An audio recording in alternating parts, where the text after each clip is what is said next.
السلام علیکم ورحمۃ اللہ۔ ان الحمد للہ نحمده ونستعینه ونستغفره ونعوذ باللہ من شرور انفسنا ومن سیئات اعمالنا من يهده اللہ فلا مضل له ومن يضلل فلا هادی له واشهد ان لا الہ الا اللہ واشهد ان محمدا عبده ورسولہ۔ رب اشرح لی صدری ویسر لی امری واحلل عقدۃ من لسانی یفقہوا قولی۔ رب زدنی علما۔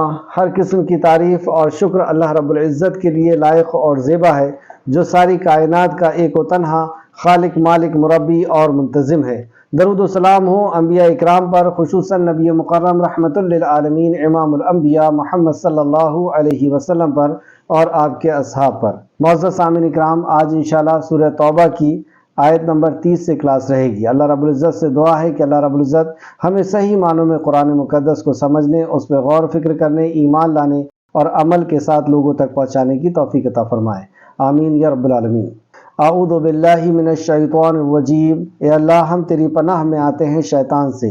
اے اللہ، تو ہمیں شیطان کے مکر و فریب سے بچا لے کہ وہ تیرے دین سے، تیرے کلام سے ہمیں دور کر دے۔ بسم اللہ الرحمن الرحیم، اللہ کے نام سے جو رحمان اور رحیم ہے۔ وقال، اور کہا، یہود نے، عزیر بیٹے ہیں اللہ کے۔ وقال، اور کہا، نصارہ نے، وقالت النصارى، اور کہا نصارہ نے، مسیح بیٹے ہیں اللہ کے۔ ذالک، یہ، قولہم، بات ہے ان کی، بے افواہم، ان کے منہوں کی، یعنی اس کی کوئی حقیقت نہیں، یہ ان کے اپنے منہوں کی بات ہے۔ یداہئون، وہ نقل کرتے ہیں، قول الذین، بات ان کی جنہوں نے، کفروا، کفر کیا، یعنی وہ کفر کرنے والوں کی نقل کرتے ہیں، من قبل، اس سے پہلوں کی، ان سے پہلے جو کفر کرنے والے تھے ان کی یہ نقل کرتے ہیں۔ قتلہم اللہ، ہلاک کرے انہیں اللہ، لعنت کرے اللہ ان پر۔ ابن عباس فرماتے ہیں کہ اس کا مطلب لعنت کرے اللہ ان پر۔ انا، کہاں سے، یوفکون، وہ پھرے جاتے ہیں، یوفکون، وہ پھرے جاتے ہیں۔ اتخذوا، انہوں نے بنا لیا، احبارہم، اپنے علماء کو، ورہبانہم، اور اپنے راہبوں کو، اربابا من دون اللہ، رب، من دونی، سوائے اللہ، اللہ کی، اللہ کے سوا اپنے عالموں اور درویشوں کو انہوں نے رب بنا لیا ہے، یعنی ان کی عبادت کرتے ہیں۔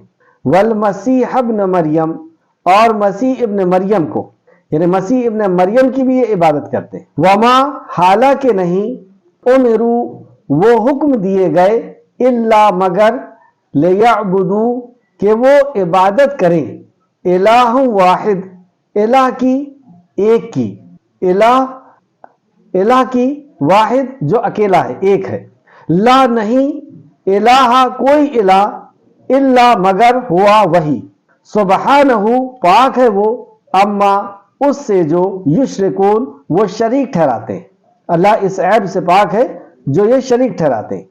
یریدون، وہ چاہتے ہیں، ان یطفئوا، کہ وہ بجھا دیں، نور اللہ، نور اللہ کا، بے افواہہم، اپنے منہوں سے، سبحان اللہ۔ ویابا، اور انکار کرتا ہے، اللہ، الا، مگر، ان یتم، کہ وہ پورا کرے، نورہ، اپنے نور کو، ولو، اور اگرچہ، کرہ، ناپسند کرے، کافرون، کافر، تو اللہ اپنے نور کو پورا کرے گا بھلے ہی کافر کتنا ہی اسے ناپسند کرے۔ ہوا، وہی، الذی، جس نے، ارسلہ، بھیجا، رسولہ، اپنے رسول کو، بالہدا، ساتھ ہدایت کے، ودین، اور دین الحق، حق کے، لیظہرہ، تاکہ وہ غالب کر دے، علی الدین، دین پر، کل ہی، سب کے سب،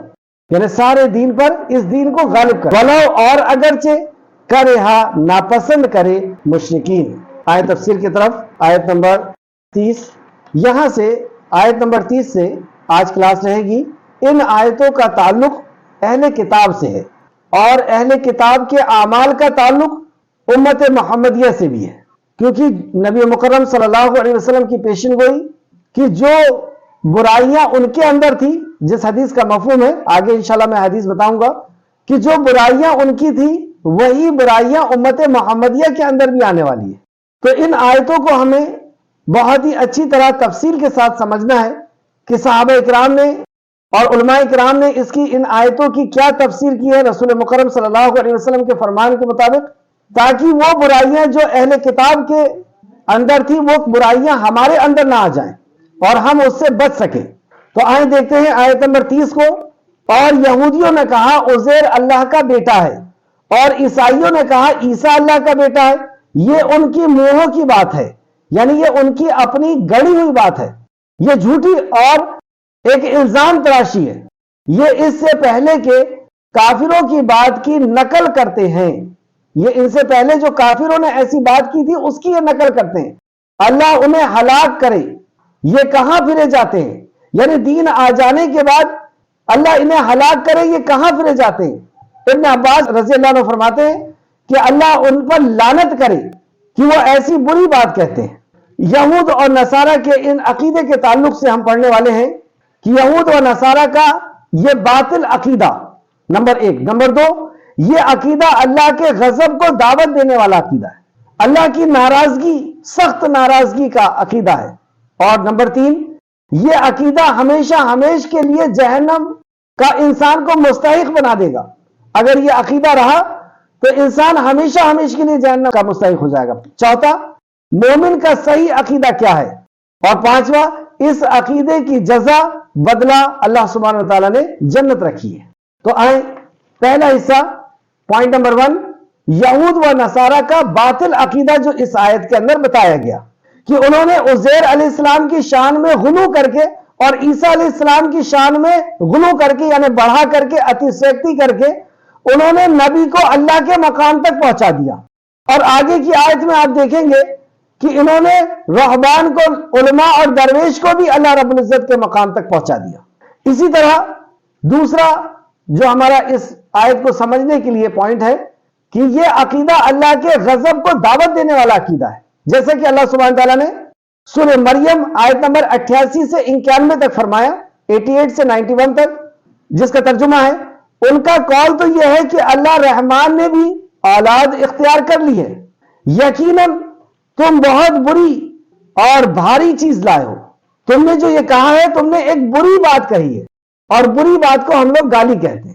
تو تم نے یہ جو بات کہی ہے کہ اللہ رب العزت نے اولاد رکھتا ہے، اللہ رب العزت اس نے اولاد بنا لیا ہے، تو تم نے ایک بری بات کہی ہے اور بھاری چیز لائے ہو، یعنی اس کا جرم، اس کا بوال تمہارے اوپر بہت بھاری آنے والا ہے۔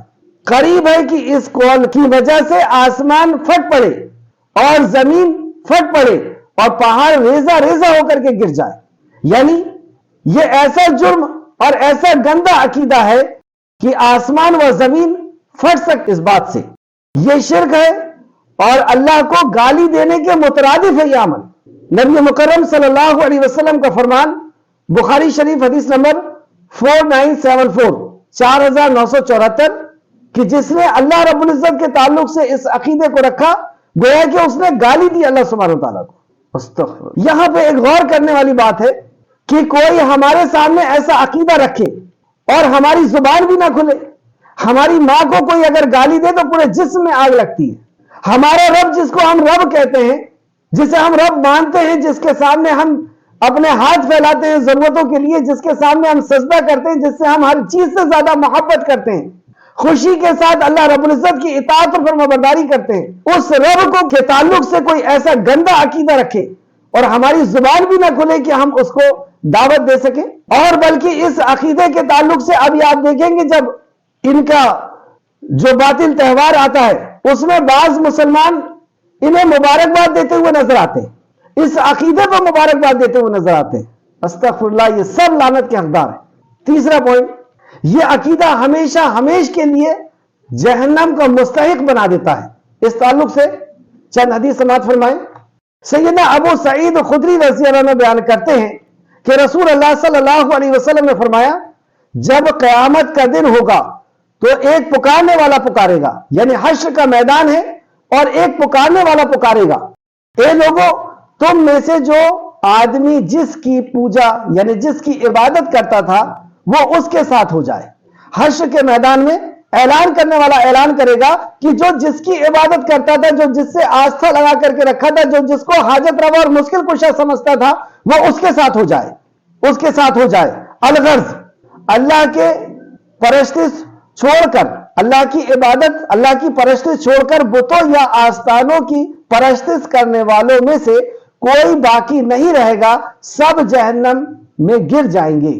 یعنی وہ لوگ اپنے اپنے معبودوں کی طرف ہٹ جائیں گے اور یہ سب جہنم کی طرف گرا دیے جائیں گے، رسول اللہ صلی اللہ علیہ وسلم نے فرمایا۔ اور صرف وہی باقی رہ جائیں گے جو اللہ کی عبادت کرتے تھے، ان میں اچھے برے سب قسم کے لوگ ہوں گے۔ یعنی جو اللہ کی عبادت کرتے تھے اس میں اچھے اور برے سب قسم کے لوگ ہوں گے، اور کچھ اہل کتاب باقی رہ جائیں گے۔ پھر یہود بلائے جائیں گے، رسول اللہ صلی اللہ علیہ وسلم نے فرمایا پھر یہود بلائے جائیں گے اور ان سے پوچھا جائے گا تم کس کی عبادت کرتے تھے؟ وہ کہیں گے ہم عزیر علیہ السلام کی عبادت کرتے تھے جو اللہ کے بیٹے ہیں۔ ان سے کہا جائے گا تم جھوٹ بولتے ہو، اللہ تعالیٰ کی نہ کوئی بیوی ہے اور نہ کوئی اس کا بیٹا، کیونکہ بیٹے کا تصور یہ اس بات کی دلیل ہے کہ بیوی کا بھی تصور کیا جا رہا ہے، اور اللہ اس عیب سے پاک ہے، یہ مخلوق کے لیے ہے، خالق کے لیے نہیں۔ ان سے پوچھا جائے گا تم کیا چاہتے ہو؟ تو وہ کہیں گے اے ہمارے رب ہمیں پیاس لگی ہے، بس تو ہمیں پانی پلا دے۔ پھر انہیں جہنم کی طرف اشارہ کیا جائے گا کہ کیا تم ادھر نہیں جاتے؟ پھر وہ جہنم کی طرف جمع کر دیے جائیں گے، یعنی جہنم میں انہیں جھونک دیا جائے گا، اور وہ جہنم کی ہولناک، نبی مکرم فرماتے ہیں اس کا بعض حصہ بعض کو توڑ رہا ہوگا، یعنی بعض حصہ بعض کو کھا رہا ہوگا، ایسی سخت آگ ہوگی کہیں کہیں کہ وہ دوسری آگ کو کھا جائے گی۔ اللہ ہم سب کی حفاظت فرما، آمین۔ اور وہ جہنم میں گرا دیے جائیں گے۔ پھر نصارہ کو بلایا جائے گا، پھر ان سے پوچھا جائے گا کہ تم کس کی عبادت کرتے تھے؟ وہ کہیں گے ہم عیسیٰ علیہ السلام کی عبادت کرتے تھے جو اللہ کے بیٹے ہیں۔ ان سے بھی یہی کہا جائے گا تم جھوٹ بولتے ہو، اللہ تعالیٰ کی نہ بیوی ہے نہ اس کا کوئی بیٹا۔ اس سے پوچھا جائے گا تم کیا چاہتے ہو؟ اور ان کے ساتھ بھی وہی ہوگا جو یہودیوں کے ساتھ ہوا تھا۔ بخاری شریف حدیث نمبر 4581 4581۔ یہاں پہ نوٹ کرنے والی بات کہ یہ لوگ کیا کہہ رہے ہیں کہ ہم عیسیٰ علیہ السلام کی اور عزیر علیہ السلام کی عبادت کرتے تھے، یعنی انہیں حاجت روا اور مشکل کشا مانتے تھے، مصیبت کا دور کرنے والا اور ضرورت کا پورا کرنے والا مانتے تھے۔ اس وجہ سے، اس گناہ کی وجہ سے یہ شرک ہے، اور اس کی وجہ سے ان کو جہنم میں ڈالا جا رہا ہے۔ یعنی نبی کو حاجت روا اور مشکل کشا بنانے والا کا حال یہ ہے، تو جو ولی کو بناتا ہے اس کا کیا حال ہوگا؟ اور یہ بخاری شریف کی حدیث ہے، حدیث نمبر 4581۔ یہ باطل عقیدہ اور ایسے ہی کئی عقیدے جو آج امت محمدیہ کے اندر آ چکے ہیں، جیسے اللہ کا انہوں نے بیٹا کہا، یا کچھ لوگ ہیں جو اللہ کہنے والا، اللہ کا بیٹا کہنے والا یا اللہ کہنے والا، یہ کافر ہے۔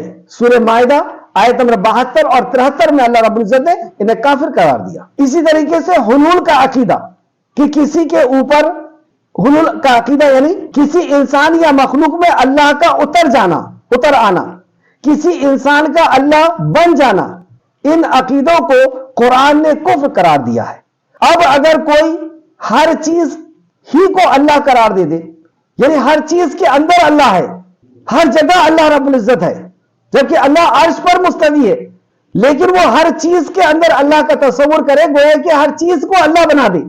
اب اگر کوئی ہر چیز ہی کو اللہ قرار دے، اگر کوئی یہ عقیدہ رکھے کہ نبی صلی اللہ علیہ وسلم اللہ تعالیٰ ہی ہے، یعنی نبی کریم صلی اللہ علیہ وسلم کو اللہ کہے، یعنی یہ کہتا ہے کہ یہ اس کے نور سے کا ٹکڑا ہے، اللہ کے نور سے نور ہے، یا اولیاء میں اللہ اتر آتا ہے، یہ عقیدہ رکھے، اولیاء میں اللہ اتر آتا ہے یہ عقیدہ رکھے، یا ترقی کر کے اولیاء بھی اللہ بن جاتے ہیں، اللہ کے اختیارات کے یہ مالک بن جاتے ہیں، یہ عقیدے اور یہود اور نصارہ کے عقیدے کے اندر کوئی فرق نہیں، اور یہ سارے عقائد والے جہنم رسید کیے جانے والے ہیں۔ اب مومن کا کیا عقیدہ ہے؟ یہاں پہ آپ نے دیکھا کہ جو یہ عقیدہ رکھتے ہیں کہ ہر چیز کے اندر اللہ ہے، یا بزرگان دین کے اندر اللہ کے اولیاء کے اندر، اللہ کے دوستوں کے اندر اللہ رب العزت آ جاتا ہے، نعوذ باللہ استغفر اللہ. یا ولی ترقی کر کے اور اللہ کے مقام پر پہنچ جاتے ہیں، وہ مختار کل بن جاتے ہیں، ہر چیز کا اختیار ان کے اندر آ جاتا ہے. تو یہ سارے عقائد باطل عقائد، کفری عقائد ہیں.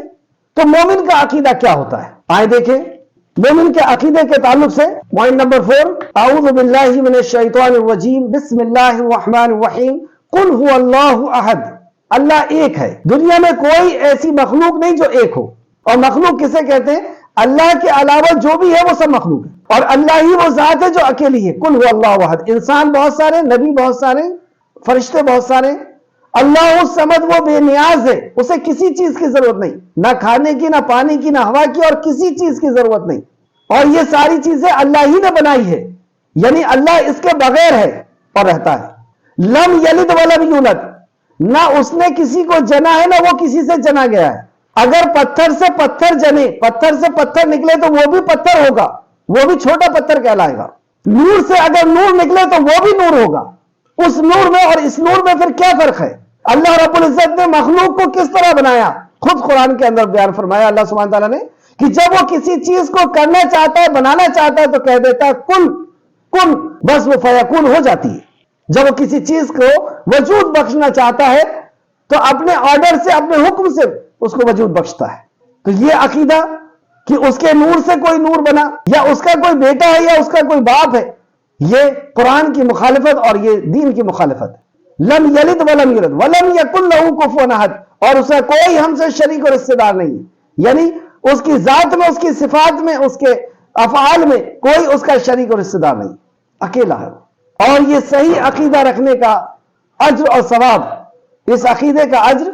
پوائنٹ نمبر 5، عبادہ بن صامت رضی اللہ عنہ سے روایت ہے، رسول اللہ صلی اللہ علیہ وسلم نے فرمایا، جو شخص اس بات کی گواہی دے کہ اللہ کے سوا کوئی معبود نہیں، وہ یکتا ہے، وہ اکیلا ہے، اس کا کوئی شریک نہیں، اور محمد رسول اللہ صلی اللہ علیہ وسلم اس کے بندے اور اس کے رسول ہیں. عبد بندے ہیں اللہ کے، یہ اللہ نہیں ہے، اور اس کے رسول ہیں. اور عیسیٰ علیہ السلام بھی اللہ کے بندے اور اس کے رسول اور اس کا کلمہ ہے جو اس نے سیدہ مریم علیہ السلام کے طرف ڈالا. اس کا کلمہ ہے، اس کا حکم ہے، اس کا، اور وہ اس کے طرف سے بھیجے ہوئے روح ہیں، اللہ کی طرف سے بھیجے ہوئے روح ہیں، رسول ہیں. اور نبی مکرم نے آگے فرمایا، اور یہ کہ جنت برحق ہے اور جہنم برحق ہے.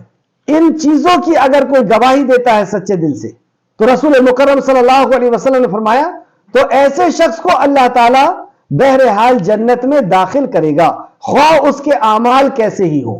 اللہ اکبر. خواہ اس کے اعمال کیسے ہی ہو، وہ بہرحال جنت میں داخل کیا جائے گا اگر ایسا پاک عقیدہ لے کر کے اس دنیا سے وہ جاتا ہے. تو بہرحال سے مراد یہ ہے کہ اگر اس کے سخت گناہ ہیں تو اللہ چاہے گا تو اس کو معاف کر کے اور جنت میں داخلہ ویسے ہی دے دے گا جو کامل داخلہ ہوگا، ورنہ اسے ناقص داخلہ ملے گا کہ وہ جہنم میں داخل کیا جائے گا اور پھر کبھی نہ کبھی اسے جنت میں داخل کیا جائے گا. اس لیے کہا گیا کہ بہرحال یعنی کبھی نہ کبھی وہ جنت میں داخل ضرور کیا جائے گا، خواہ اس کے گناہ کیسے بھی ہو. تو یہ 4 عقیدہ جو یہ حدیث جو ہے یعنی عقیدے کے تعلق سے ایک بہت ہی قیمتی اور اہم حدیث کو پھر سے سماعت فرمائیں. رسول مکرم صلی اللہ علیہ وسلم نے فرمایا، جو شخص اس بات کی گواہی دے کہ اللہ کے سوا کوئی معبود نہیں، وہ یکتا ہے اور اس کا کوئی شریک نہیں، اور محمد رسول اللہ صلی اللہ علیہ وسلم اللہ کے بندے اور اس کے رسول ہیں، اور عیسیٰ علیہ السلام بھی اللہ کے بندے اور اس کے رسول اور اس کا کلمہ ہے جو اس نے سیدہ مریم علیہ السلام کی طرف ڈالا تھا، اور وہ اس کے طرف سے بھیجی ہوئی روح ہے، اور یہ کہ جنت برحق ہے اور جہنم برحق ہے. تو ایسے شخص کو اللہ تعالیٰ بہرحال جنت میں داخل کرے گا، خواہ اس کے اعمال کیسے بھی ہوں. یہ متفق علیہ روایت ہے، یعنی بخاری شریف حدیث نمبر 3435 3435 اور مسلم شریف حدیث نمبر 2828. آگے آئے. اللہ رب العزت ایسے صحیح عقیدے کے ساتھ ہمیں زندہ رکھے اور ہمارا خاتمہ فرمائے، اور وہ غلط عقائد جس کا یہاں پہ ذکر کیا گیا اللہ رب العزت ہم سب کو اس سے محفوظ رکھے. یا مقلب القلوب ثبت قلبی علی دینے. آیت نمبر 31، اتخذوا احبارهم ورهبانهم اربابا من دون اللہ، انہوں نے اللہ کو چھوڑ کر اپنے علماء اور درویش کو اپنا رب بنا لیا، اور مسیح ابن مریم کو بھی، یعنی مسیح ابن مریم کو بھی حاجت روا اور مشکل کشا سمجھ لیا تھا، ان کی بھی عبادت کرتے تھے، اور علماء اور درویش کی بھی عبادت کرتے تھے، حالانکہ انہیں یہ حکم دیا گیا تھا کہ وہ صرف ایک معبود یعنی اللہ کی عبادت کریں۔ یعنی تورات اور انجیل میں یہی حکم تھا کہ وہ ایک اللہ کی عبادت، جس کے سوا کوئی معبود نہیں، کوئی عبادت کے لائق نہیں، وہ اس شرک سے پاک ہے جو یہ کرتے ہیں، جو یہ شریک کرتے ہیں، اس شرک سے وہ پاک ہے۔ تو یہاں پہ اتخذوا احبارہم و رہبانہم، احبار سے مراد ہے یہودی علماء، جو سورہ احزاب آیت نمبر 63 کے اندر بیان فرمایا، اور رہبان کے تعلق سے سورہ مائدہ آیت نمبر 83 میں بیان فرمایا کہ یہ رہبان نصارہ ہے۔ تو گویا کہ یہ اہل کتاب کے لیے آیت نازل ہو رہی ہے، اور یہی صفت جیسے کہ رسول مکرم صلی اللہ علیہ وسلم نے فرمایا کہ جو چیزیں ان کے اندر تھی اہل کتاب کے اندر، وہ چیزیں امت محمدیہ کے اندر بھی آئے گی، تو اکثریت امت محمدیہ کی اس برائی کے اندر ملوث ہے۔ اللہ ہم سب کو محفوظ رکھے۔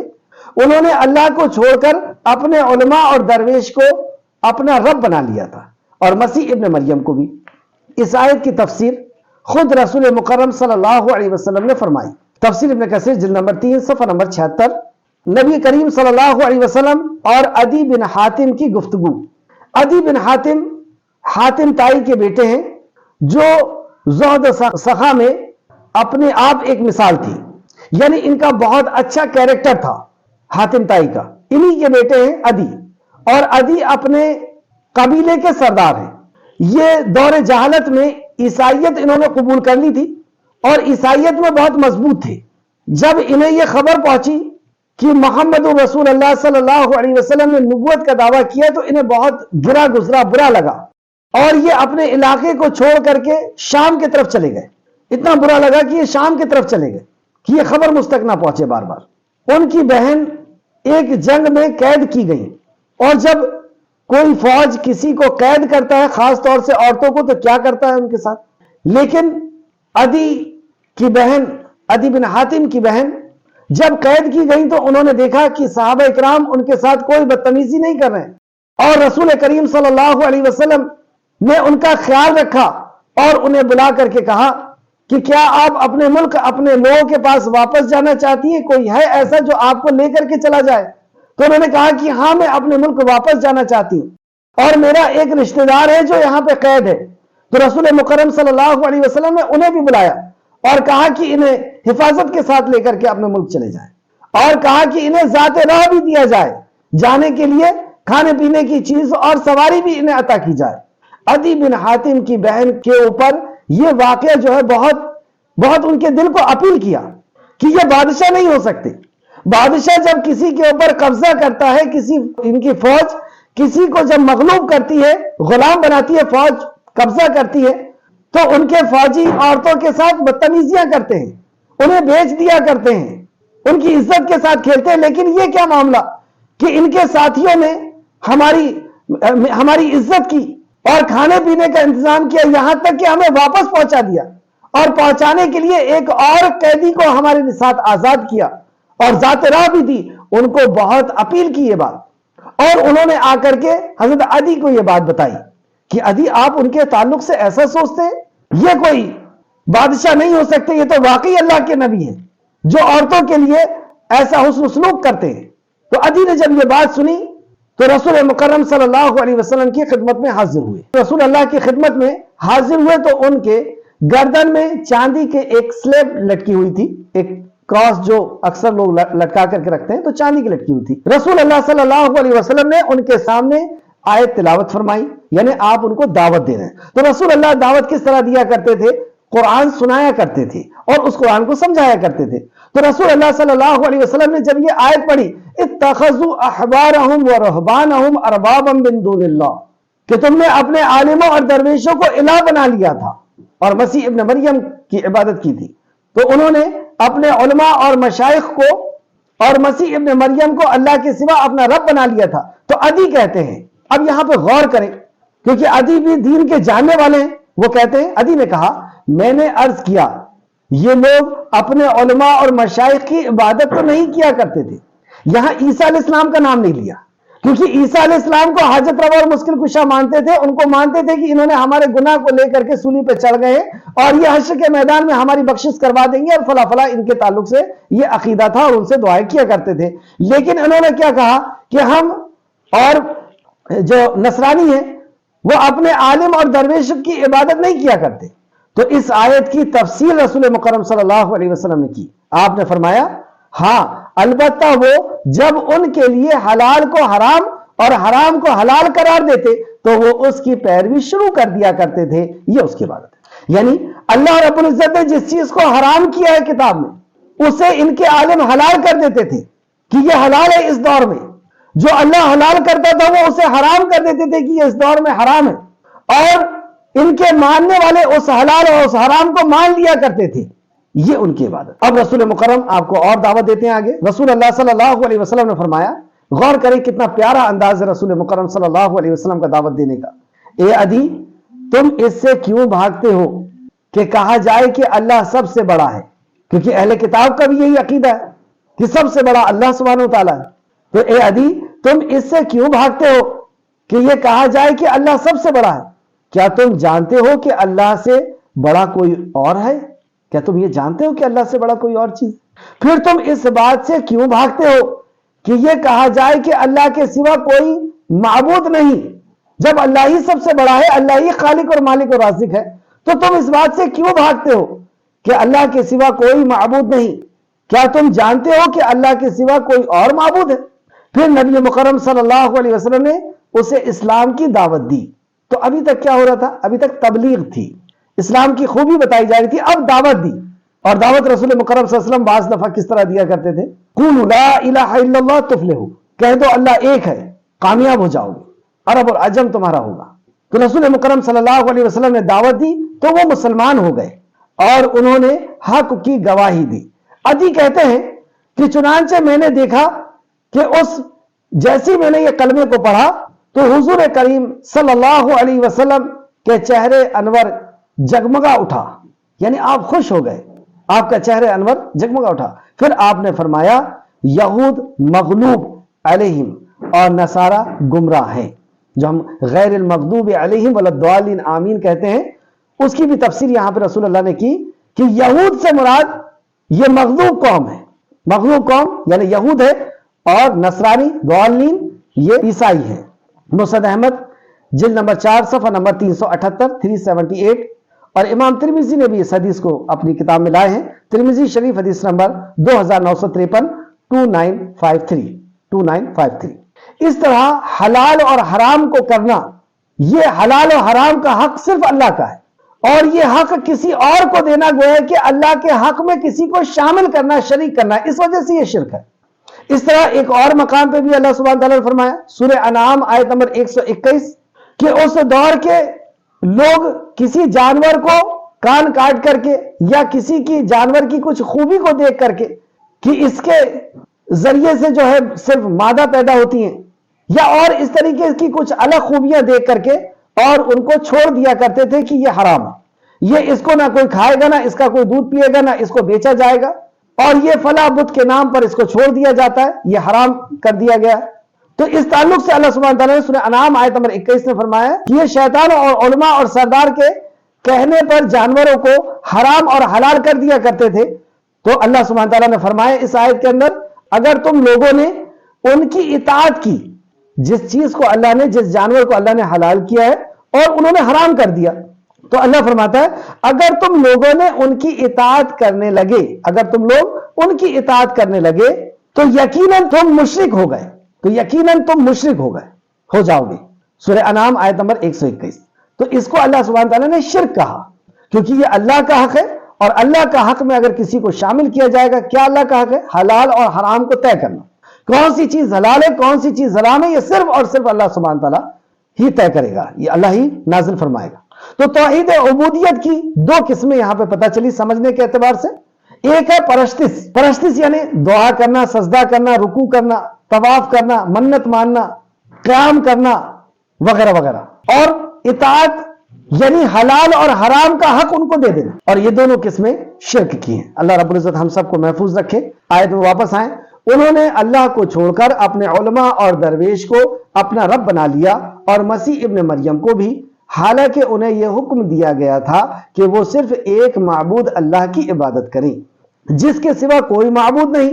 وہ اس شرک سے پاک ہے جو وہ کرتے ہیں۔ تو آج کے دور میں اگر کوئی یہ کہتا ہے کہ بیاج انٹرسٹ جو ہے وہ حلال ہے، اور کوئی اگر اس کو مان لیتا ہے کہ ہاں یہ صحیح کہہ رہے ہیں اور یہی دین کے اندر ہے، تو گویا کہ اس نے اللہ رب العزت نے جس چیز کو حرام کیا تھا اس نے اس کے کہنے پر اس کو حلال کر لیا۔ یا اس قسم کے اور بھی کئی فتوے حلالہ کے تعلق سے ہو یا اور بھی کوئی چیز کے تعلق سے ہو، جو اللہ رب العزت نے، اللہ کے نبی نے جس چیز کو حرام کر دیا اور کوئی اس کو حلال کرتا ہے، تو گویا کہ اس نے اللہ کا حق اس عالم کو، اس درویش کو دیا ہے، اور یہ شرک ہے۔ اللہ ہم سب کو محفوظ رکھے اور قرآن و حدیث پر اس طرح عمل کرنے کی توفیق دے جس طرح صحابہ کرام نے۔ آیت نمبر 32، وہ چاہتے ہیں کہ اللہ کے نور کو اپنے منہوں سے بجھا دیں۔ اللہ کا نور، اللہ کا دین۔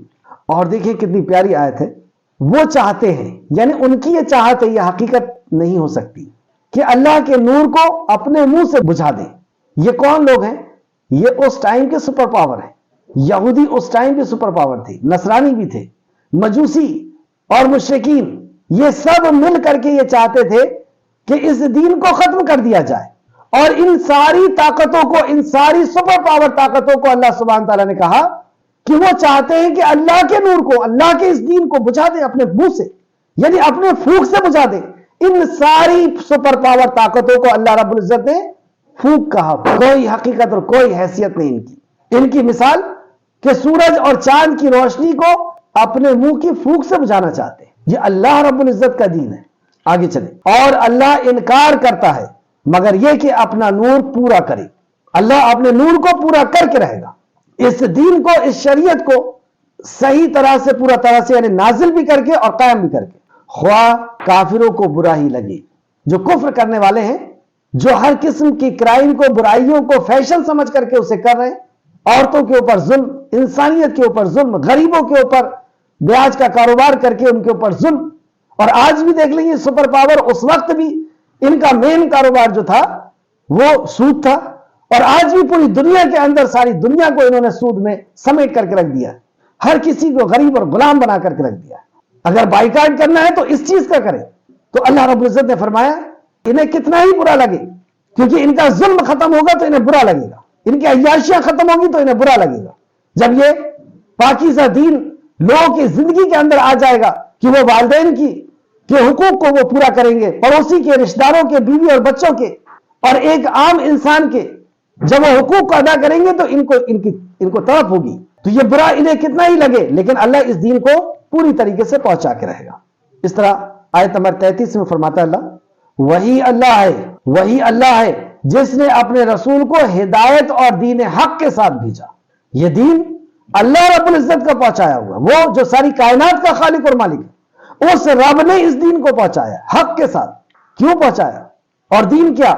دین زندگی گزارنے کا وہ طریقہ جو اللہ سبحانہ و تعالیٰ کی طرف سے آیا ہے، اور اس لیے نازل کیا تاکہ اسے سب دینوں پر، سب مذہبوں پر، سب دینوں پر، دو قسم کے دین ہوتے ہیں دنیا کے اندر، ایک دین جو ساری کائنات کے خالق اور مالک کی طرف سے آیا، ہمارے رب کی طرف سے آیا ہے، اور ایک دین جو انسان نے خود بنایا ہے، اپنے زندگی جینے کا طریقہ اس نے خود بنایا ہے، یا اس کے ماں باپ کی زندگی جینے کے طریقے پہ، اس کے معاشرے کی زندگی جینے کے طریقے پہ وہ چلتا ہے۔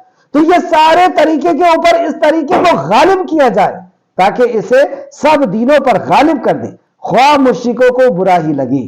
اس آیت کی تفسیر، دلائل و برہان کے لحاظ سے یہ غلبہ ہر وقت حاصل ہے، جیسے کہ اللہ سبحانہ تعالیٰ نے یہاں فرمایا نا کہ وہی اللہ ہے جس نے اپنے رسول کو ہدایت اور دین حق کے ساتھ بھیجا تاکہ اسے سب دینوں پر غالب کرے، خواہ مشرکوں کے کتنا ہی برا لگے۔ تو یہ غالب ہے، دلائل و برہان کے لحاظ سے یہ غلبہ ہر وقت حاصل ہے۔ آپ دیکھ لیں کبھی بھی یہ لوگ جو برا کہتے ہیں وہ مسلمانوں کو برا کہتے ہیں کہ مسلمان ایسا عمل کر رہے ہیں، مسلمان ایسا عمل کر رہے ہیں، مسلمان ایسا کر رہے ہیں، لیکن اس دین کے اوپر، شریعت کے اوپر، اور شریعت کو جان کر کے یہ کبھی شریعت کے اوپر انگلی نہیں اٹھاتے کہ دین کے اندر یہ چیز بری ہے۔ دین کو سمجھ کر کے جب اس کو پڑھتے ہیں تو دین کے اندر کوئی کمزوری نہیں نکالتے، یعنی دین جب شریعت کو کسی دوسرے دین کے اوپر پیش کیا جاتا ہے تو اسلام اس کے اوپر غالب آتا ہے، وہ عبادت کا مسئلہ ہو، حقوق اللہ سے تعلق رکھتا ہو یا حقوق العباد سے تعلق رکھتا ہو، تو اس کا دلائل و برہان کے لحاظ سے غلبہ ہر وقت حاصل ہے۔ تاہم جب مسلمان نے دین پر عمل کیا انہیں دنیاوی غلبہ بھی حاصل ہوا، دلیل کے اعتبار سے تو یہ غالب ہے، لیکن جب اس دلیل پر، اس برہان پر، اس شریعت کے اوپر مسلمان نے عمل کیا تو دنیا میں بھی ان کو غلبہ حاصل ہوا۔ اور اب بھی مسلمان دین کے عامل بن جائیں تو ان کا غلبہ یقینی ہے، اس لیے کہ اللہ کا وعدہ ہے کہ حزب اللہ ہی غالب و فاتح رہیں گے۔ حزب اللہ یعنی اللہ کی جماعت، اللہ کے دین پر عمل کرنے والے، اور مسلمان کو چاہیے کہ مسلمان حزب اللہ بن جائے تو آج بھی یہ غالب ہے، اللہ کی جماعت بن جائے، اللہ کے دین کے اوپر صحیح طور پر عمل کرنے والی بن جائے۔ اللہ فرماتے ہیں نا وَلَا تَهِنُوا وَلَا تَحْزَنُوا، تم ڈرو نہیں، تم گھبراؤ نہیں، تم ہی سر بلند رہو گے، لیکن کب؟ ان کنتم مومنین، بس تم مومن بن جاؤ۔ اور مومن کیا ہوتا ہے؟ مومن حقوقوں کو پورا کرنے والا ہوتا ہے، اللہ کا حق، اللہ کے بندوں کا حق، اور بندوں کے حق کے بعد اور پھر سارے انسانوں کا، جانوروں کا اور ہر قسم کے حقوق اللہ سبحانہ تعالیٰ نے بتائے، یعنی وہ ظلم کرنے والا نہیں ہوتا، وہ ظلم کو روکنے والا ہوتا ہے۔ بہرحال دین کہاں تک پھیلے گا؟ جیسے اللہ نے فرمایا نا کہ اس دین کو اللہ غالب کرے گا، پھیلائے گا، پہنچائے گا، تو دین کہاں تک پھیلے گا؟ تفسیر ابن کثیر، اور یہ جو میں نے تفسیر آپ کو بتایا آیت نمبر 33 کی، یہ تفسیر احسن البیان سے، اور تفسیر ابن کثیر سے دیکھتے ہیں، جلد نمبر 3 صفحہ نمبر 78۔ رسول اللہ صلی اللہ علیہ وسلم نے فرمایا بے شک اللہ تعالیٰ نے زمین کو میرے لیے لپیٹ دیا تو میں نے اس کے مشرق اور مغرب کو دیکھا، زمین کی جس حصے کو میرے لیے لپیٹا گیا تھا وہاں تک میری امت کی حکومت پہنچ جائے گی، مطلب جہاں تک آپ کی حکومت پہنچنے والی تھی صحابہ اکرام کے ذریعے سے، تو وہ حکومت کو رسول مکرم صلی اللہ علیہ وسلم کو اللہ سبحانہ وتعالی نے پہلے دکھا دیا۔ مسلم شریف حدیث نمبر 2889 اور ابو داؤد حدیث نمبر 4252۔ یہاں پہ اس حدیث کو اس طرح بھی ہم سمجھیں کہ اس وقت مسلمان بہت کمزور تھے، تب رسول کریم صلی اللہ علیہ وسلم نے صحابہ کو یہ بات بتائی تھی، اور صحابہ نے اسے نوٹ کی کہ مجھے زمین کا حصہ دکھایا گیا اور مغرب سے مشرق تک بھی میں نے دیکھا ہوں، اور جہاں جہاں تک مجھے دکھایا گیا ہے وہاں تک اسلام پہنچ جائے گا۔ سبحان اللہ، اور ویسے ہی ہوا۔ اسی طرح ایک اور حدیث دیکھتے ہیں، امام احمد نے حضرت تمیم داری رضی اللہ عنہ، یہ تمیم داری کون ہے؟ یہ وہی ہیں جنہوں نے کانا دجال کو دیکھ کر کے آئے تھے، اور دیکھ کے آنے کے بعد اس ٹائم جب دیکھے تھے اور ملاقات ہوئی تھی اور بات ہوئی تھی، ان کی کانا دجال سے ان کی باقاعدہ بات ہوئی تھی، اور جب یہ بات کر کے آئے تو رسول مکرم صلی اللہ علیہ وسلم کے پاس مدینہ تشریف لائے اور انہیں بتایا کہ ہمارا پانی کا جہاز موجوں میں گم ہو گیا تھا، اور 1 مہینے تک ہم موجوں کے لہروں میں جو ہے وہ گھومتے رہے، اور جا کر کے ایک ٹاپو میں پہنچے، اور اس ٹاپو میں پھر پورا واقعہ انہوں نے بتایا، اور بعد میں نبی مکرم اور بتایا کہ آپ کے تعلق سے کانا دجال نے یہ کہا ہے، اور اس باتوں میں ایک بات اس نے یہ بھی کہی تھی کہ ان کی اطاعت، رسول کی اطاعت کرنے میں ہی فائدہ ہے، اور میں بہت جلد نکلنے والا ہوں، اور اس نے بتایا تھا کہ میں اس وقت نکلنے والا ہوں۔ تو یہی ہے تمیم داری رضی اللہ عنہ، جو بعد میں پھر اسلام قبول کر لیے، یعنی کانا دجال سے ملنے کے بعد اور جب رسول مکرم کے پاس آئے تو انہوں نے اسلام قبول کیا، اور ان کے ساتھ 30 لوگ تھے، تو انہی کی حدیث ہے۔ امام احمد نے حضرت تمیم داری رضی اللہ عنہ کی روایت کو بیان کیا ہے کہ میں نے رسول اللہ صلی اللہ علیہ وسلم کو یہ فرماتے ہوئے سنا، یہ دین وہاں تک پہنچ جائے گا جہاں جہاں دن اور رات ہے، جہاں دن اور رات ہے، مطلب جہاں سورج کی روشنی پہنچے گی وہاں یہ دین پہنچے گا۔ آج پورے دنیا کے میپ کو آپ اٹھا کر کے دیکھ لیجئے، ہر جگہ مسلمان آپ کو نظر آئے گا۔ یہ رسول مکرم صلی اللہ علیہ وسلم کی پیشن گوئی تھی جو آپ نے اس وقت دی تھی جب بہت کمزور تھا اور بہت کم لوگ اس کے ماننے والے۔ تفسیر ابن کثیر نے اس کو مسند احمد سے لیا ہے، مسند احمد جلد نمبر 4 صفحہ نمبر 103، اور بھی دوسری کتابوں کا اس میں حوالہ دیا ہوا ہے، اور تفسیر ابن کثیر صفحہ نمبر 79 میں۔ آگے آئے آیت نمبر 30، وہی اللہ ہے جس نے اپنے رسول کو ہدایت اور دین حق کے ساتھ بھیجا تاکہ اسے سب دینوں پر غالب کرے، خواہ مشرکوں کو کتنا ہی برا لگے۔ تو دلائل اور برہان کے ساتھ یہ ابھی بھی غالب ہے، اور جب ہم اس کے اوپر عمل کریں گے تو اللہ رب العزت نے ایک دوسرے مقام پہ فرمایا کہ جو ایمان لاتے ہیں اور عمل صالح کرتے ہیں اللہ رب العزت انہیں غلبہ عطا فرماتا ہے۔ اے ایمان والو، یا ایھا الذین آمنوا، یہاں پہ خطاب ہم سے ہے، ایمان والوں سے ہے۔ بے شک اکثر علماء اور درویش لوگوں کا مال ناحق ہی کھاتے ہیں۔ اے ایمان والو، بے شک اکثر علماء اور درویش لوگوں کا مال ناحق ہی کھاتے ہیں اور وہ لوگوں کو اللہ کے راہ سے روکتے بھی ہیں۔ دو جرم ان کے بتائے گئے۔ تو اکثر یعنی سب نہیں، اور یہاں پر تو اس آیت کا تعلق ناحق مال کھانا اور اللہ کے راستے سے روکنا یہ تو یہود اور نصارہ کے لیے کہا گیا ہے۔ کیا امت محمدیہ کے اندر بھی ایسے علماء سو جو غلط علماء ہیں وہ ہوں گے جو لوگوں کا مال ناحق کھاتے ہوں گے اور اللہ کے دین سے روکتے ہوں گے؟ تو اس کا جواب ہے ہاں۔ کیوں؟ اب تفسیر دیکھتے ہیں، صحابی رسول تفسیر کرتے ہیں۔ تفسیر ابن کثیر جلد نمبر 3 صفحہ نمبر 80، امام سفیان بن عیینہ رحمت اللہ علیہ فرماتے ہیں کہ ہمارے علماء میں سے جو خراب ہو گیا ہمارے علماء میں سے جو خراب ہو گیا یعنی دین سے بہک گیا اس میں یہودیوں کی مشابہت موجود ہے، یعنی وہ یہود کی طرح ہے، یہودی علماء کی طرف ہے۔ اور ہمارے مشائخ میں سے جو خراب ہو گیا اس میں نصارہ کے مشابہت موجود ہے۔ اور حدیث صحیح میں ہے کہ رسول اللہ صلی اللہ علیہ وسلم نے فرمایا، تم اپنے سے پہلے لوگوں کے نقش قدم پر ٹھیک اسی طرح چلو گے جس طرح تیر کا ایک پر دوسرے پر کے برابر ہوتا ہے۔ یعنی جب تیر چھوڑا جاتا ہے تو سامنے میں تو ایک تیز حصہ ہوتا ہے اور پیچھے میں دو پر کی طرح ہوتے ہیں، اور جب وہ تیر جاتا ہے تو دونوں پر ایک ساتھ جاتے ہیں۔ تو اس طرح جس طرح یہودیوں اور نصرانیوں نے کیا تھا اس طرح تم بھی کرنے والے ہو، یہ مطلب ہوا اس کا۔ آج پھر دیکھیں، تم اپنے سے پہلے لوگوں کے نقش قدم پر ٹھیک اسی طرح چلو گے جس طرح تیر کا ایک پر دوسرے پر کے برابر ہوتا ہے۔ صحابہ نے عرض کیا، اے اللہ کے رسول، کیا پہلے لوگوں سے مراد یہود اور نصارہ ہیں؟ فرمایا رسول مکرم صلی اللہ علیہ وسلم نے، تو اور کون؟ یعنی اس سے مراد یہود اور نصارہ ہی ہیں، یعنی یہود اور نصارہ نے جو کیا ہے ہو بہو امت محمدیہ بھی وہی کرے گی، لیکن سب نہیں۔ دوسرے حدیث میں رسول مکرم صلی اللہ علیہ وسلم نے دوسرے مقام پر فرمایا کہ ان کے 72 فرقے ہوئے اور 72 کے 72 جہنم میں جائیں گے، اور اس امت کے بھی 72 فرقے جہنم میں جائیں گے، ایک جنت میں جائے گا۔ اور یہ وہی وہ پہلا فرقہ جو جس پہ نبی مکرم اور صحابہ اکرام تھی، تو وہ صحابہ کی طرح جنہوں نے صحابہ کی اچھی طریقے سے اتباع کریں گے وہی بچنے والے۔ یہ اس لیے اتنی لمبی بات میں کہہ رہا ہوں کہ کئی لوگ یہ کہتے ہیں کہ وہ علماء کیا غلط ہوں گے، انہوں نے اتنے سال پڑھائی کی ہے، اتنے بڑے بڑے مدرسوں کے اندر اور اتنے بڑے بڑے علماء ہیں، وہ کیا وہ برابر غلط ہو سکتے ہیں؟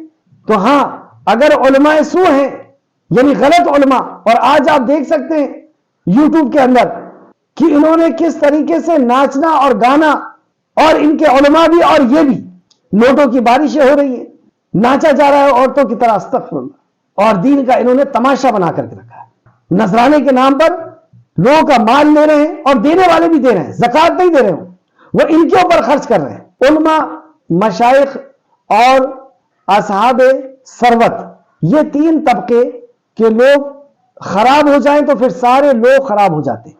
پھر سے سماعت فرمائیں، تفسیر ابن کثیر فرماتے ہیں، علماء، مشائخ اور اصحاب ثروت یعنی جو اثر و رسوخ رکھتے ہیں، یہ جیسے بادشاہ وغیرہ، یہ تین طبقے لوگوں کے خراب اگر ہو جائیں تو پھر سارے لوگ خراب ہو جاتے ہیں۔ جیسا کہ ابن مبارک رحمت اللہ علیہ نے فرمایا، دین کو بادشاہوں، علماء سو یعنی برے علماء، سب علماء نہیں، یہ دین سچے طور پر ہم تک علماء کے ذریعے سے ہی آیا ہے، عالموں کے ذریعے سے ہی آیا ہے، لیکن یہ سب کی بات نہیں ہو رہی۔ جنہوں نے دین کو سیکھ کر کے اور دین کو دنیا کمانے کا ذریعہ بنا لیا، اور صحیح دین کو چھوڑ کر کے اور اپنی منمانی زندگی گزارنا اور اپنے منمانے دین کو لوگوں تک پہنچانا شروع کر دیا کہ ہمیں ہی چوم لو اور ہم تمہیں جنت میں پہنچا دیں گے، اور ہمارے پیچھے چلے آؤ، اور تمہیں نماز پڑھنے کی ضرورت نہیں اور ہمیں بھی پڑھنے کی ضرورت نہیں، اور ان کی نماز کیسی ہوتی ہے تو ہماری نماز تو خیالوں میں ہوتی ہے، اور فلاں فلاں اس قسم کی جو باتیں کرتے ہیں، تو یہ ہے علماء سو، اور مشائخین نے تو خراب کیا ہے۔ تفسیر ابن کثیر جلد نمبر 3 صفحہ نمبر 81۔ پھر سے سماعت فرمائیں، ابن مبارک رحمت اللہ علیہ نے فرمایا، دین کو بادشاہوں، علماء سو یعنی برے علماء اور مشائخ ہی نے تو خراب کیا ہے۔ تفسیر ابن کثیر جلد نمبر 3 صفحہ نمبر 81۔ جیسا کہ ایک شاعر نے بھی کہا ہے کہ ممکن ہے رہبر کہیں تو راہ بھولا ہے، ممکن ہے رہبر کہیں تو راہ بھولا ہے، ورنہ یوں قافلے کے قافلے گم نہ ہو۔ آپ دیکھ لیں آج کتنی تکلیف ہوتی ہے جب یوٹیوب کے اندر یہ اسلام کو پریزنٹ کرتے ہیں، اور اسلام کو کیا پریزنٹ کرتے ہیں، کیا ہے اسلام؟ صرف اسی طریقے سے گانا اور بجانا، اسی طریقے سے ناچنا، مردوں کا داڑھی اور کرتا اور پیجامہ اور اس کے بعد ناچ رہے ہیں، قوالیاں اور میلے، اور جس میں عورتیں بھی ہیں مرد بھی ہیں، اور وہاں پہ سجدے ہو رہے ہیں اور وہاں پہ قوالیاں ہو رہی ہیں اور نوٹ کی بارش ہو رہی ہے۔ یہ دین آپ امت کو دکھانا چاہتے ہیں، لوگوں کو دکھانا چاہتے ہیں؟ کون نہیں سن رہا ہے اس کو؟ یوٹیوب کے اندر اور دوسرے چینلوں کے اندر کون نہیں دیکھ رہا ہے؟ ہر کوئی دیکھ رہا ہے، اور یہ دین کو اس طریقے سے پریزنٹ کر رہے ہیں، اس طریقے سے بتا رہے ہیں یہ دین ہے، یہ تماشے بازیاں۔ تو اللہ سبحانہ تعالیٰ نے یہاں پہ فرمایا، اے ایمان والو، بے شک اکثر علماء اور درویش لوگوں کا مال ناحق ہی کھاتے ہیں، اور وہ لوگوں کو اللہ کے راہ سے روکتے ہیں۔ جب ان سے کہا جائے کہ ہم اللہ کا کلام پڑھتے ہیں، نبی کا فرمان پڑھتے ہیں، تو انہیں برا لگتا ہے، روکتے ہیں کہ تم نہیں سمجھ سکتے قرآن کو، اس کو سمجھنے کے لیے اتنے علوم کی ضرورت ہے۔ اور جب کہتے ہیں کہ ہم حدیث پڑھ رہے ہیں، میرے ساتھ یہ واقعہ ہوا، میں نے کہا کہ میں کیا پڑھتے ہو؟ کہا بخاری شریف پڑھتا ہوں، مسلم پڑھتا ہوں۔ کہا کہ اسے تو بخاری کا بخار ہے، اسے کوئی نہیں سمجھا سکتا۔ بخاری کا بخار، یہ بخاری کیا ہے؟ حدیث ہے نبی مکرم صلی اللہ علیہ وسلم کا فرمان، اور ہاں جس کو رسول مکرم کا فرمان کا بخار چڑھ جائے، اس کے اوپر پھر ان ناچنے اور گانے والوں کو بخار نہیں چڑھ سکتا۔ جو رسول مکرم صلی اللہ علیہ وسلم کی سنتوں کو مطیع اور فرما بردار ہو جائے، اور جو اس کا دیوانہ ہو جائے، اس کی اطاعت فرما بردار کرنے والا ہو جائے، رسول مکرم صلی اللہ علیہ وسلم کی اطاعت کرنے والا ہو جائے، تو پھر ان کے اوپر ان کی کچھ نہیں چلنے والی۔ صحیح کہا اس نے کہ جس کو بخاری کا بخار ہو جائے اس کو کوئی نہیں سمجھا سکتا۔ تو ہاں، جسے رسول مکرم صلی اللہ علیہ وسلم کی اطاعت اور فرما برداری جس کے اوپر آ جائے، اس کو کوئی نہیں سمجھا سکتا۔ تو یہ ہے علماء سو۔ اور جو لوگ آگے دوسرا، یہاں سے دوسری بات شروع ہو رہی ہے کہ یہ لوگ جو ان کے اوپر پیسے خرچ کر رہے ہیں، اپنی دولتیں خرچ کر رہے ہیں، یہ زکوٰۃ نہیں دے رہے۔ اور زکوٰۃ کیا ہے کہ اپنے غریبوں کو، جو اپنے رشتہ دار ہیں سب سے پہلے ان کو، اور پھر اپنے ماتحت جو لوگ ہیں یا پڑوسی ہیں ان کو اپنے مال کا کچھ حصہ دو، 2.5% ان کو دو۔ جو مال تمہارے پاس پڑا ہوا ہے، جس کے اوپر 1 سال گزر گیا، ان کو دو، لیکن یہ ان کو نہ دے کر کے، اپنے غریبوں اور رشتہ داروں کو نہ دے کر کے، اور یہ ان کے اوپر لٹاتے ہیں، اور یہ بھی اس کو نذرانہ کہہ کر کے لے رہے ہیں۔ اکثر و بیشتر میں، سب کو تو نہیں کہہ رہا۔ تو اللہ سبحانہ تعالیٰ نے ایسے جو دولتوں کو اکٹھا کر کے رکھتے ہیں اور غلط راستے پہ خرچ کرتے ہیں، ان کے تعلق سے فرماتا ہے، اور جو لوگ سونا اور چاندی جمع کرتے ہیں اور اسے اللہ کی راہ میں خرچ نہیں کرتے، تو آپ انہیں دردناک عذاب کی خبر سنا دی۔ اللہ فرماتا ہے کہ انہیں دردناک عذاب کی خبر سنا دی۔ تو یہاں پہ جو سونا اور چاندی کو کہا گیا کہ اللہ کے راستے میں خرچ نہیں کرتے، تو کیا پورا خرچ کر دیں؟ نہیں، یہ آیت کو منسوخ کیا اس آیت نے، جو سورہ توبہ آیت نمبر 103 میں اللہ سبحانہ تعالیٰ نے زکوٰۃ کا حکم دیا کہ جو سونا اور چاندی ہے، اس کا اگر تم زکوٰۃ دے دو گے تو یہ تمہارے لیے حلال ہے۔ تو یہ آیت منسوخ ہوئی آیت نمبر 103 سے، کہ سونا اور چاندی جو جمع کر کے رکھتے ہیں اور اس کی اگر انہوں نے زکوٰۃ نہیں دیے تو انہیں خبردار کر دیجئے جہنم کے عذاب کی، جس طریقے سے آیت نمبر 35 میں فرمایا، اور یہ آج کی کلاس کی آخری آیت ہے۔ جس دن اس دوزخ کے آگ میں تپایا جائے گا، یہ جہنم کے آگ میں اس سونے اور چاندی کو تپایا جائے گا جس کی زکوٰۃ نہیں دی جاتی تھی، اور آگ جہنم کی آگ میں تپایا جائے گا، پھر اس سے ان کے ماتھے، ان کی پہلو اور ان کے پیٹھ کو داغا جائے گا، یعنی سیل لگائے تھے جیسے۔ یہاں پر سیل جو بنائی جاتی ہے وہ ربر کی بنائی جاتی ہے، پلاسٹک کی بنائی جاتی ہے۔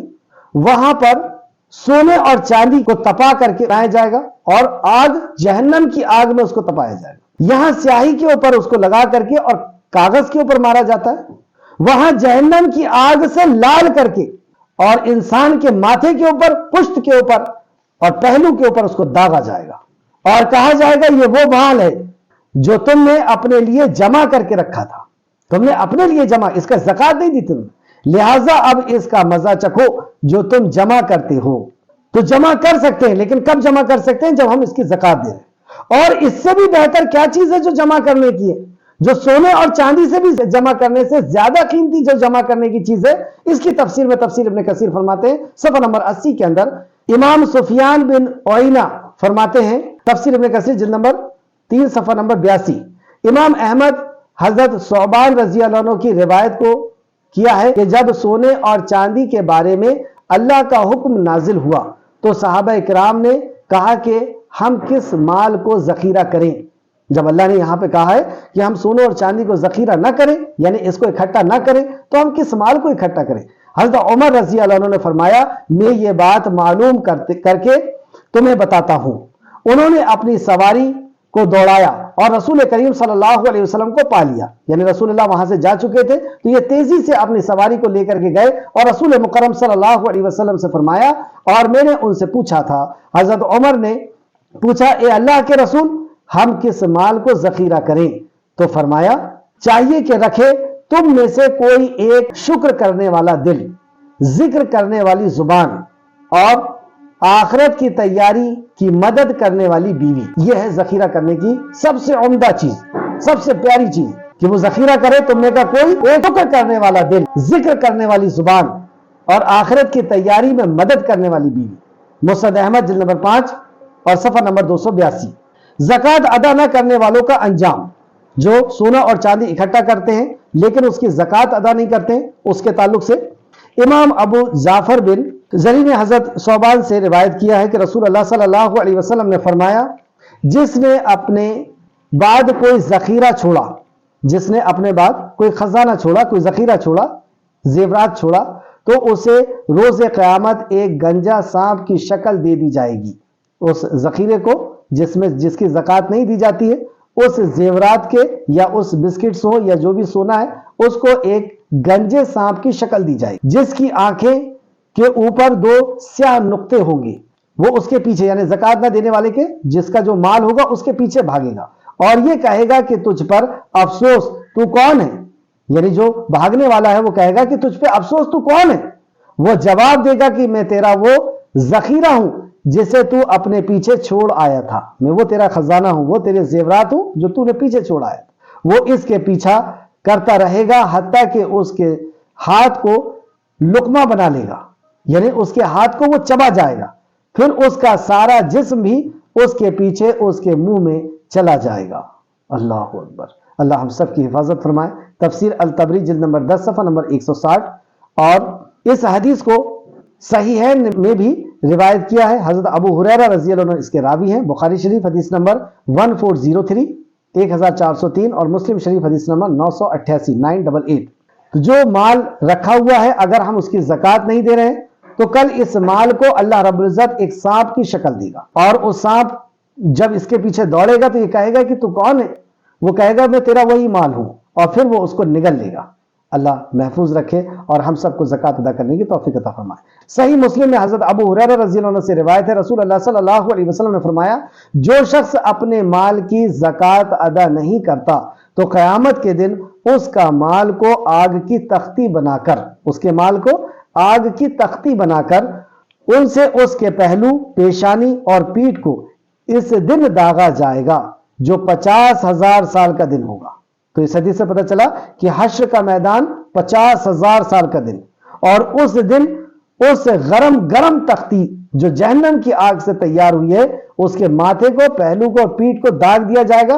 اب وہ 50,000 سال تک لوگوں کے سامنے اسی طریقے سے رہے گا، اللہ، حتیٰ کہ بندے کا حساب مکمل ہو جائے گا، حتیٰ کہ بندوں کا حساب مکمل ہو جائے گا، پھر اسے اس کا راستہ دکھا دیا جائے گا جنت کی طرف یا جہنم کی طرف۔ اس کے آگے یعنی زکوٰۃ نہ دینے کی وجہ سے 50,000 سال تو اس کو بھگتنا پڑے گا حشر کے میدان۔ پھر اللہ رب العزت اس کی توحید کی برکت کی وجہ سے یا اللہ رب العزت کا جو بھی فیصلہ اس کے لیے ہوگا تو اس کو جنت کا یا جہنم کا راستہ دکھا دیا جائے گا۔ تو پہلا حصہ مسند احمد کا ہے جلد نمبر 2 صفحہ نمبر 276، اور آخری حصہ مسلم شریف کا ہے، مسلم شریف حدیث نمبر 987 987۔ آخر میں اللہ رب العزت سے دعا ہے کہ خالق مالک جو کچھ بھی ہم نے پڑھا اس کو ہمیں مزید غور و فکر کرنے کی تو توفیق عطا فرما، جب تک ہمیں زندہ رکھ، ایمان، اخلاص اور عمل صالح کے ساتھ ہمیں زندہ رکھ، ہمارا خاتمہ بالخیر فرما اور نیکوکاروں کے ساتھ ہمارا شمار فرما دے، آمین یا رب العالمین۔ السلام علیکم ورحمۃ اللہ وبرکاتہ۔